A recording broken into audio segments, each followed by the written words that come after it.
week, the streets of Chicago have been filled with these sights and sounds.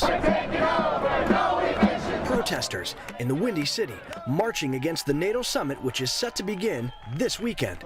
Mostly peaceful and sometimes strange. We were setting up a living room in front of Citibank. Yet these images are child's play in comparison to 1968. You see, the Democratic National Convention was in town, and the Chicago police clashed violently with protesters. Today, it's different. A more strategic and technical time for police. For the FBI, this international event is high stakes. This is probably the largest event that we've been involved in. There have been no credible threats that we've developed regarding the NATO Summit or the city of Chicago this weekend. And in this undisclosed location outside of Chicago is the Multi-Communications Center. We can't really call it a war room, but what we can tell you is that a multitude of agencies will be here monitoring activities in and around Chicago and then relaying any developments to those folks that are in the field.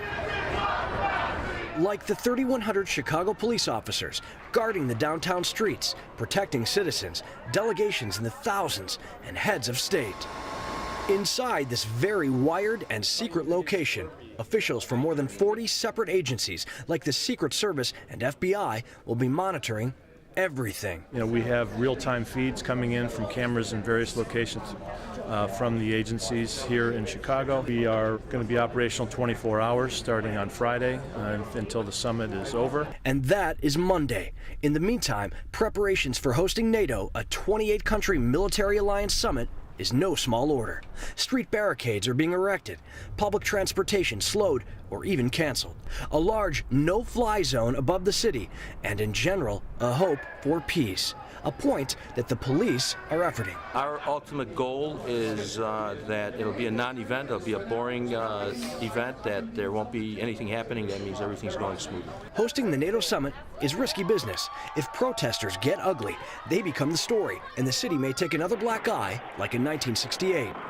But if all goes well, then President Barack Obama's home city will come out looking like a picture postcard for large-scale international events. At this point, only time will decide. Robert Ray, Associated Press, Chicago.